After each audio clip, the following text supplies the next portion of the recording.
서로 이렇게 축복하죠. 하나님은 당신을 사랑하십니다. 하나님은 당신을 사랑하십니다. 이렇게 한 번 더 인사하죠. 마음에 감사의 등불을 킵시다. 마음에 감사의 등불을 킵시다. 예, 저번 주에 감사하자 이런 말씀을 전했는데 기억하십니까? 예, 감사할 수 있어요. 근데 은혜를 할 때 감사할 수 있습니다. 감사해야 돼요. 감사의 훈련을 하십시오. 그리고 은혜를 알면 더 감사가 되고 진실한 감사를 할 수 있습니다. 여러분, 예전에 어떤 학생이 있었어요.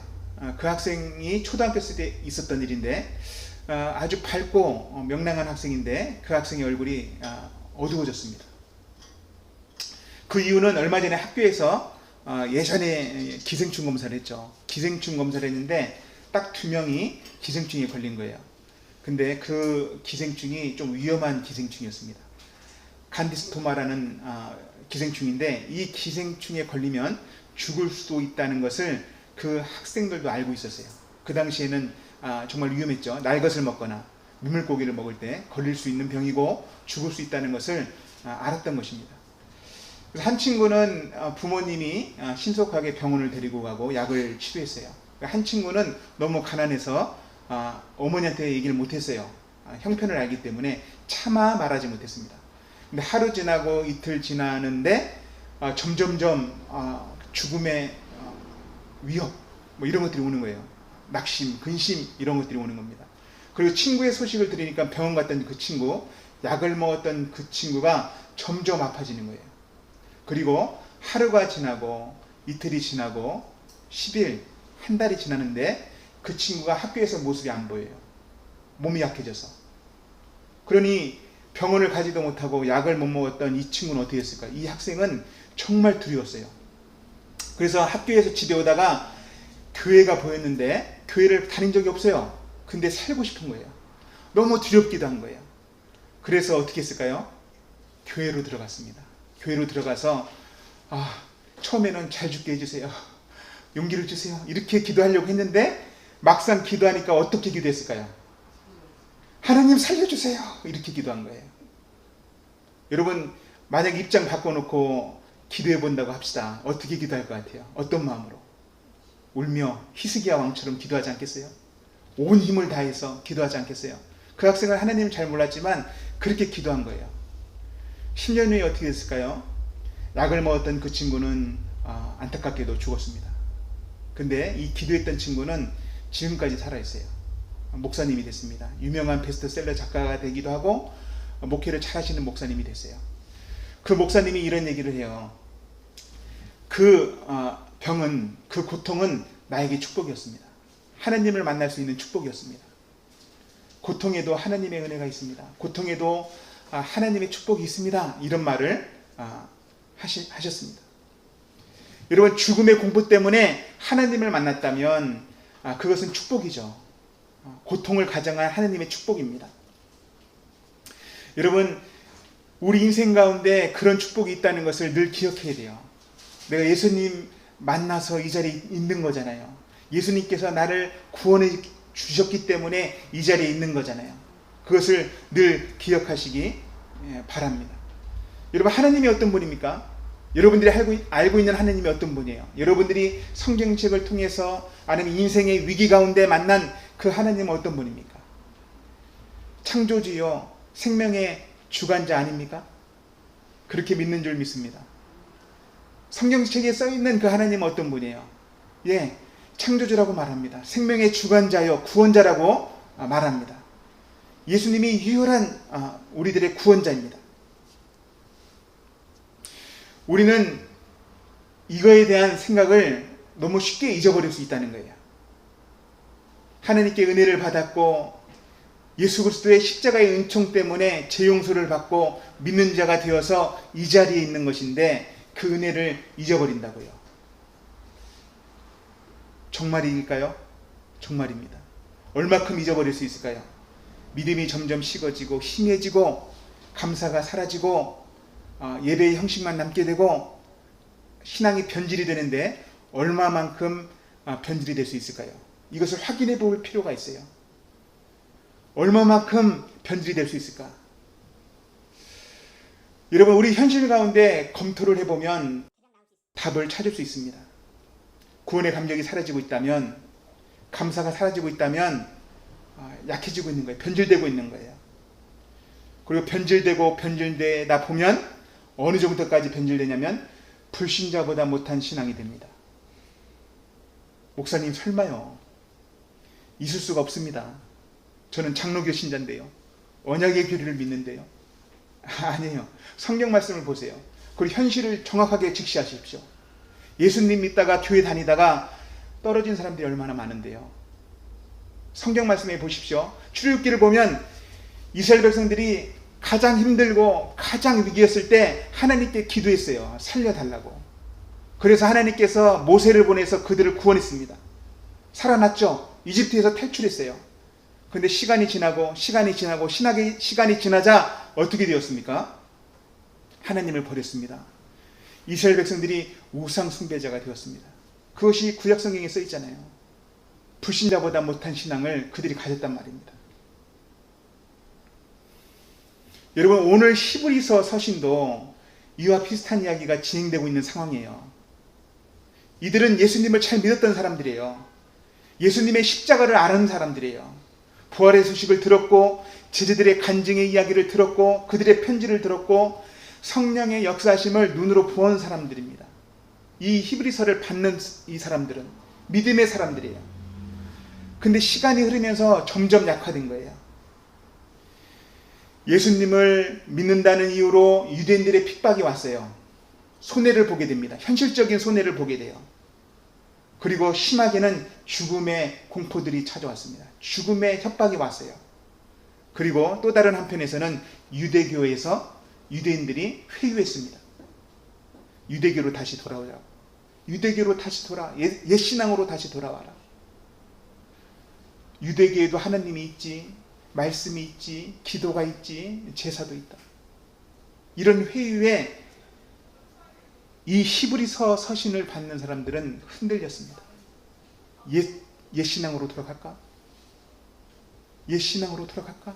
옛날로 돌아갈까? 여러분, 예수님을 믿다가 유대교로 돌아간다는 것이 얼마나 어리석은 것입니까? 얼마나 어리석은 거예요. 구약의 선지자들이 예레미야, 이사야, 에스겔, 미가, 많은 선지자들이 유대교가 변질이 되었고 잘못됐다라고, 그게 구원이 없다라고 계속 선포하잖아요. 썩어버린 종교, 성전은 있지만 하나님을 믿지 않고 그 성전 안에 온갖 잡신이 가득한, 그렇다고 고발하지 않습니까? 이사야서도 그것을 고발하고 있고 에스겔서도 고발하고 있지 않습니까? 예수님이 고발하지 않으셨어요? 예수님이 공생의 때도 예수님이 바리새인들, 제사장들 보고 뭐라고 하셨습니까? 회칠한 무덤이다. 너희들은 겉모양은 그럴듯한데, 겉모양은 그럴듯하게 하나님을 믿고 있다고 하는데 너희들 속은 시체 냄새가 가득한, 썩은 냄새가 가득한 회칠한 무덤이구나. 이 외식하는 자들아, 화 있을진저. 이게 뭐예요? 유대교에 구원이 없다는 거예요. 예수님에게 구원이 있다는 거예요. 예수님이 그렇게 말했고 알려줬는데도 예수님을 믿는 사람들, 이 사람들이 신앙이 약해지니까 자기의 편한 거를 선택하려고 합니다. 어리석게도 유대교로 돌아가려고 하는 거예요.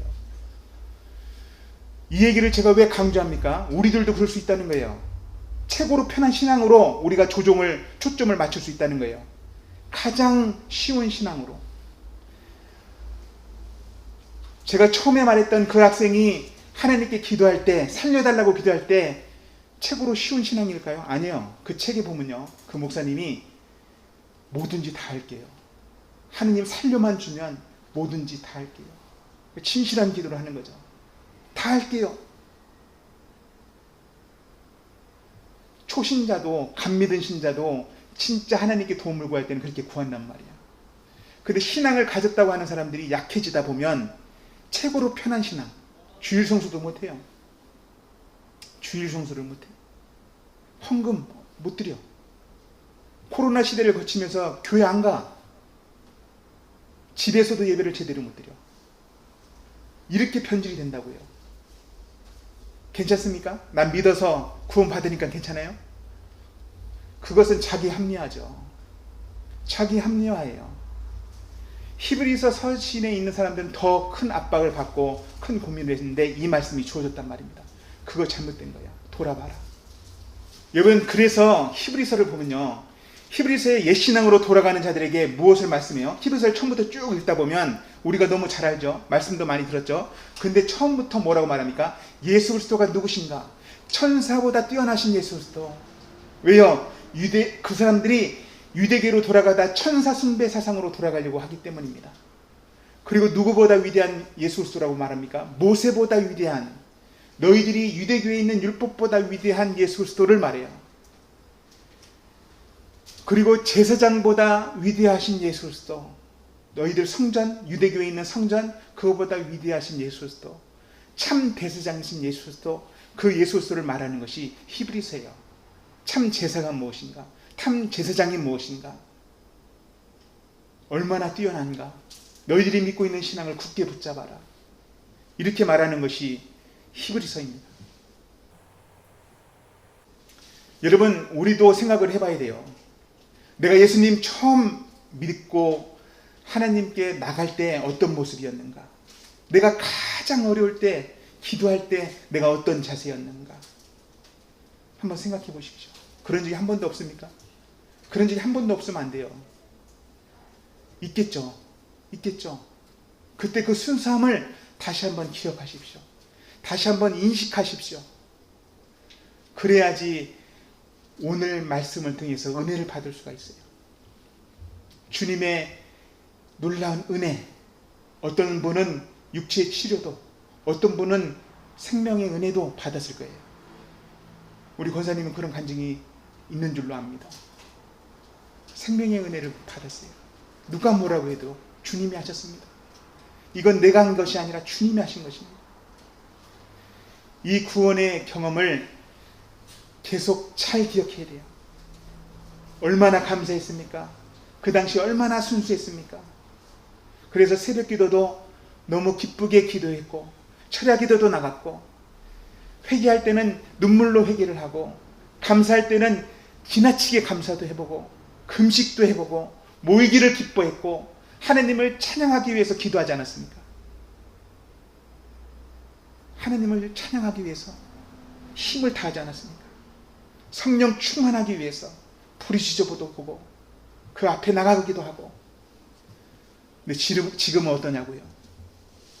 중요한 것은 지금 현재 어떠냐고요? 이것을 질문해 보시기 바랍니다. 희미해졌다면 바로 잡으셔야 돼요. 왜냐하면 히브리서가 그것을 계속 말하거든요. 여러분, 근데 왜 이렇게 해해지고 희미해지는 것입니까? 왜 그렇죠? 영적인 전쟁이 있기 때문에 그래요. 영적인 전쟁이 눈에 보이지 않지만 있다고요. 예전에도 있었고, 처음부터 있었고, 지금도 있고, 나중에도 있습니다. 뭐가 있다고요? 영적인 전쟁. 영적인 전쟁의 그 앞장에 서 있는 자가 어떤 자입니까? 예뱀이라고 하는 사단이에요. 그 자의 전략이 무엇입니까? 네 생각대로 살아. 너를 위해서 살아. 너를 위해서 살아. 이렇게 말합니다. 너를 위해서 신앙생활하고, 너를 위해서 기도하고. 그러니 우리가 나태해지는 거예요. 나를 위해서 하다 보니 하나님이 채워지고 은혜를 받고 일어서면 이제 교만해지기 시작하는 거예요. 나를 위해서 다 됐잖아 이제. 사단이 속입니다. 구원받았다고. 기도도 적당히 하고 믿음 생활도 적당히 하고 너를 위해서 살라고 유혹합니다. 그 유혹에 넘어가면 이제 나를 위해서 살기 시작하죠. 나에게 조금이라도 손해가 오면 포기합니다. 나에게 조금이라도 손해가 오면 포기해요. 교회도 바꾸기도 하고, 나에게 조금이라도 손해가 오면 주님을 믿지 못하게도. 아니, 학부모들이 교회 가지 말라잖아요. 너 공부해야지 어딜 교회를 가? 공부하라고. 근데 지금 때가 어느 때인데 이렇게 하지 않습니까? 이게 뭐예요? 영적인 공격에 넘어간 거예요. 원래 그분의 신앙이 그렇진 않았죠. 근데 사단이 영적인 공격을 한단 말이에요. 그냥 적당히 믿어. 하나님이 자비로우신 분이고 하나님이 사랑이 많으시고 그러니 적당히 믿어. 기도도 적당히 해. 그래서 아이들을 기도로 양육하는 것이 아니라 돈으로 양육하려고 하죠. 애들이 돈 말 따르잖아요. 돈을 주면 따르잖아요. 세상적인 방법 아닙니까? 불신자하고 틀린 게 뭐예요? 없죠. 똑같잖아요. 여러분, 사단의 공격에 넘어가서 그런 선택을 하고 그렇게 지도하는 거예요. 우리가 영적인 전쟁에서 패배하고 있다는 거예요. 우리는 오늘 말씀을 통해서 다시 한번 사단의 공격이 있다는 것을 기억해야 돼요. 아니, 예수 믿는 사람이 어떻게 유대교로 갑니까? 유대교로 가면 유대교로 있었던 사도 바울이 옛날 때 사울이었을 때 사람들을 죽였잖아요. 핍박했잖아요. 예수님도 잡아 죽였잖아요. 근데 어떻게 예수 믿는 사람이 유대교로 가냐고요? 말이 돼요? 말이 안 되는데 그 현실이라고 히브리서는 말하는 거예요. 우리도 마찬가지입니다. 우리도 마찬가지예요. 말이 안 되는 행동을 할 수 있다는 거예요. 왜요? 영적인 전쟁에서 넘어갔기 때문에, 패배했기 때문입니다. 그러면 어떻게 바로잡을 수 있습니까? 이것을 어떻게 바로잡을 수 있습니까? 히브리서에서 이거에 대한 답을 오늘 말씀을 통해서 주는 거예요. 오늘 말씀 히브리서 2장 17절 말씀을 같이 한번 읽어봅니다. 같이 한번 읽습니다. 그러므로 그가 범사의 형제들같이 되심이 마땅하도다. 이는 하나님의 일에 자비하고 신실한 대제사장이 되어 백성의 죄를 속량하려 하심이라. 아멘. 우리들의 나태한 신앙, 사단의 공격에서 넘어가서 엉뚱한 선택을 하고 있고 기도도 하지 않고 하나님의 방법이 아닌 사람의 방법으로 따라가는 그 잘못된 것들을 어떻게 바로잡냐면 예수님을 아는 것부터 시작되는 거예요. 예수님이 누구신가? 17절 말씀에 보면 예수님이 범사의 형제들과 같이 되셨대요. 그게 무엇입니까? 우리 인간처럼 됐다는 거예요. 약해지셨다는 거예요. 여러분, 히브리서 1장에 보면 예수님이 어떤 분입니까? 히브리서 1장 처음 열다 보면 2절에 보면 하나님의 영광의 광채래요. 예수님은 하나님의 영광의 광채시요 만물의 창조자요 하나님과 동등한 분이라고 얘기합니다. 근데 그분이 우리를 구속하기 위하여 그분이 우리의 형제들처럼 낮추셨다라고 말하는 거예요. 모든 세계를 지으신 창조주가 하나님의 본체 형상이 말씀으로 만물을 붙잡으시고 우리를 정결케 하는 분이 우리를 위해서 낮추셨다. 우리를 구속하기 위해서 낮추셨다. 천사보다 뛰어난 그 하나님의 아들이 그렇게 낮추셨다는 거예요. 왜 예수님이 낮추셨습니까? 그분이 자비롭고 신실한 대제사장이 되기 위해서 낮추셨습니다. 우리의 죄를 속량하기 위해서 낮추셔서 인간의 몸으로 오셔서 십자가에 자기 몸을 제물로 스스로 바치신 분이 예수님이에요. 이것을 제대로 아는 것이 힘해진 신앙을 바꾸는 거예요. 여러분이 은혜를 얼마나 많이 받았습니까? 내가 은혜를 얼마나 많이 받았습니까? 누가 나를 위해서 낮춰줘요? 여러분, 누가 나를 위해서 낮춰줍니까? 기껏해야 부모님이 낮춰주죠. 잠시 낮춰줍니다. 애기들이 투정 부리면 받아주죠. 그게 낮아지는 거죠. 혼낼 수 있는데 내가 힘도 세고 근데 낮춰주는 거예요. 왜요? 사랑하니까. 아이들이 때를 써도 내가 강압하지 않고 받아주는 것은 사랑하니까. 그게 낮아짐이죠. 낮아짐. 이 정도가 아니라 하나님의 아들이여 영광의 강체이신 그분이 나를 사랑하셔서 지극히 낮아주셨어요. 때 쓰는 거 받아주는 정도가 아니라 십자가에 피를 흘리셨다고요. 몸을 찢어서 자기가 제물이 되셨어요. 제사장도 되시고. 이것을 아는 은혜가 있기를 축원합니다. 이게 웬 말입니까? 내가 받은 은혜요. 나를 위해서 희생하셨어요. 영광의 강체이신 그분이. 믿음이 힘해질 때마다 그것을 다시 생각하십시오. 내 중심적인 신앙생활을 할 때마다 다시 생각하십시오. 기도가 안 될 때, 그냥 대충 신앙생활 할 때 다시 한번 생각하십시오. 제가 이 말씀을 준비하면서 양심에 찔렸어요. 양심에 많이 찔렸어요. 양심에 너무 많이 찔렸어요. 우리 성도들 한 분 한 분, 우리 아이들, 자녀들 한 분 한 분이 예수님을 꼭 붙잡고 나가야 되는데 내가 어떻게 했는가? 내가 제대로 하고 있는 것인가? 내가 말씀을 제대로 선포하고 있는 것인가? 이런 생각이 들더라고요. 우리의 희미한 신앙을 되돌리기 위해서 또 한 가지 생각해야 될 것이 무엇이냐면 그분께서 무엇을 하셨느냐예요. 무엇을? 예수님께서 무엇을 하셨는가? 18절 말씀 같이 한번 읽어봅니다. 18절 같이 있습니다. 그가 시험을 받아 고난을 당하셨은 즉 시험 받는 자들을 능히 도우실 수 있느니라. 아멘. 예수님이 지금 도울 수 있으시대요. 예수님이 지금도 우리를 능히 도울 수 있다고 말씀합니다. 시험 받고 넘어진 자들, 신앙이 희미한 자들을 도우실 수 있대요. 인생의 문제도 마찬가지죠. 예전에 내 인생의 문제를 주님께서 해결해 줬잖아요.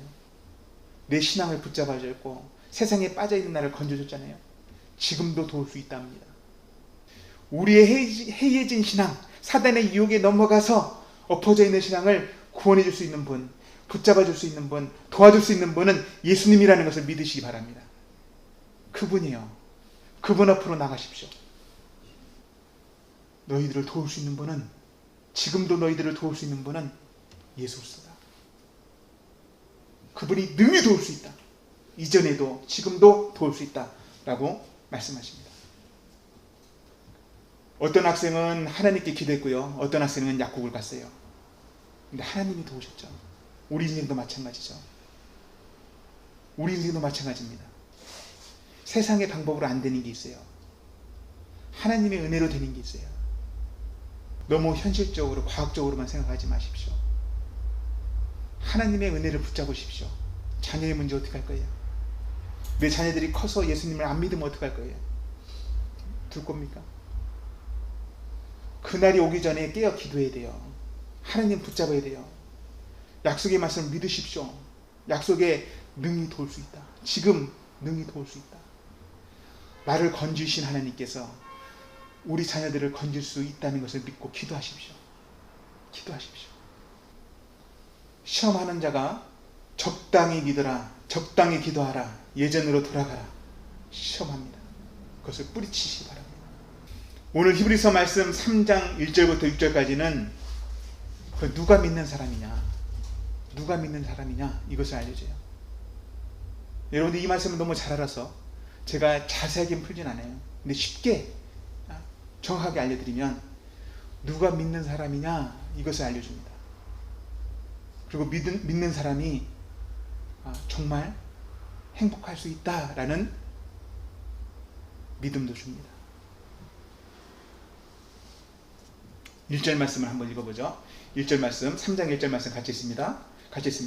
그러므로 함께 하늘의 부르심을 받은 거룩한 형제들아, 우리가 믿는 도리의 사도이시며 대장이신 예수를 깊이 생각하라. 아멘. 그러므로 하늘의 부르심, 하나님의 부르심이죠. 하나님의 콜링을 받으셨습니까? 하나님의 부르심이 있었습니까? 예수님이 나를 불러주셨습니까? 말씀을 들을 때, 기도할 때 주님께서 만나셨습니까? 그 부르심 때문에 이 자리에 있는 줄 믿습니다. 그것을 꼭 기억하십시오. 거룩한 형제들아, 그 사람들은 거룩해질 수밖에 없어요. 거룩을 사모하게 돼요. 세상에 속한 자들이 아니요, 진짜 하나님의 부르심을 받았다면 거룩한 형제들로 살아갑니다. 그것을 선택하게 돼 있어요. 우리의 본성이 바뀌었습니다. 새로운 피조물이 되었습니다. 그 사람들이 형제들이에요. 우리가 믿는 도리의 사도이시며 대제장이신 예수를 깊이 생각하라. 이 사람이 믿는 사람이에요. 예수님을 깊이 인식하는 사람. 깊이 생각하는 것은 인식하는 거예요. 날마다 예수님을 깊이 생각하십시오. 깊이 인식하십시오. 그분은 우리의 신앙의 사도입니다. 하나님께서 우리에게 보내신 분이에요. 우리의 이 신앙을 갖도록 그분을 깊이 인식하고 그분을 주목하고 그분을 생각할 때 우리가 믿음의 형제들로 다시 거룩한 형제들로 일어서는 거예요. 세상에 엎어져서 세상의 가치관을 따라 사단의 공격을 받고 그 화살을 맞고 엎어져서 헤매다가 다시 예수를 생각할 때 일어나는 줄로 믿으시기 바랍니다. 이 믿음의 사람은 헷갈리지 않습니다. 여러분 2절부터 6절까지는 어렵게 써 있지만 너무 간단한 말씀이에요. 모든 것을 만드신 분이 하나님입니다. 하나님이 만드신 그 집에는 두 사람이 있어요. 한 사람은 누굽니까? 종인데 모세입니다. 하나님의 집을 섬기건 모세를 말해요. 모세. 또 한 사람은 누굽니까? 예수 그리스도예요. 예수님은 어떤 분이라고 말합니까? 그 집의 주인이신 하나님의 아들이다. 모세가 종으로서 신실하게 섬겼지만 예수님은 아들로서 너희들을 도왔다 돌봤다라고 말해요. 그러니 누가 믿는 사람이에요? 종을 믿는 사람이 아니라 그 주인의 아들의 돌봄을 받는 자가 하나님의 가족이요 하나님의 집이요 나의 거룩한 형제들이다라고 말합니다. 그러니까 옛신앙으로 가면 돼요 안 돼요? 안 된다는 거예요. 유대교로 가면 돼요 안 돼요? 안 된다는 거예요. 모세를 믿으면 돼요 안 돼요? 안 된다는 거예요. 모세가 나쁘다는 얘기가 아니에요. 모세는 신실하게 하나님을 일을 했어요. 근데 종을 믿을 건 아니죠. 믿음의 대상은 하나님이십니다. 목사님을 믿는 게 아니에요. 목사님을 따라다니는 게 아니에요. 여러분 목사님을 따라다니는 신앙이 제일 쉬워요. 제일 쉬워요. 제일 쉬워. 유명한 목사님. 이 목사님을 따라가는 신앙이 제일 쉬워요. 그 목사님을 추종하는 게. 눈에 보이잖아요. 근데 성경에서는 선지자도 누구도 아니라 믿음의 대상은 오직 예수 그리스도. 하나님의 아들이신 예수 그리스도입니다. 모세도 아니라니까요. 그러니 유대교로 돌아가지 말고 그러니 그 집을 맡고 그 집의 상속자이신 그 아들을 믿어라. 그러면 너희들이 그분의 돌봄을 받을 것이요 그분의 가족이요 그분의 집이다 라고 말합니다. 여러분 믿음의 사람은 하나님의 돌봄 예수님의 돌봄을 받는다는 것을 믿으시기 바랍니다. 이 말씀을 읽고 또 읽어봐요. 그 말이에요. 너희들은 아들의 돌봄을 받은 자들이다. 거룩한 형제들이다. 이 말을 하고 있는 것입니다. 여러분 믿음의 사람이 누굽니까? 예수님을 깊이 생각하는 사람. 믿음의 사람이 누굽니까? 예수님의 돌봄을 받는 사람. 그 사람이 무엇을 행동할까요? 무엇을 할까요? 기도합니다. 그분의 돌보심을 그분의 도우심을 받기 위하여 기도하는 사람이에요. 하나님 나를 살려주신 하나님 나를 다시 한번 일으켜 세워주십시오. 내가 깨어서 기도하겠습니다. 나의 자녀들을 위하여 내 일을 위하여 하나님의 영광을 위하여 교회를 위하여. 여러분 한 번뿐인 인생 하나님께 쓰임받는 게 좋지 않아요? 하나님 나라를 위해서 쓰임받는 게 좋지 않습니까? 하나님 나를 사용하여 주옵소서. 하나님 내 가정을 사용하여 주시고 내 자녀들이 하나님을 잘 믿게 하여 주시고 세상에 빛과 소금으로 사용해 주십시오. 이 사람들이 믿음의 사람이에요. 이것은 물질로도 지식으로도 안 되고 지혜로도 안 되고 학벌로도 안 돼요. 오직 하나님의 은혜로 됩니다. 예수님의 돌봄을 받는 그 사람이 되는 거예요. 여러분 기도하십시오.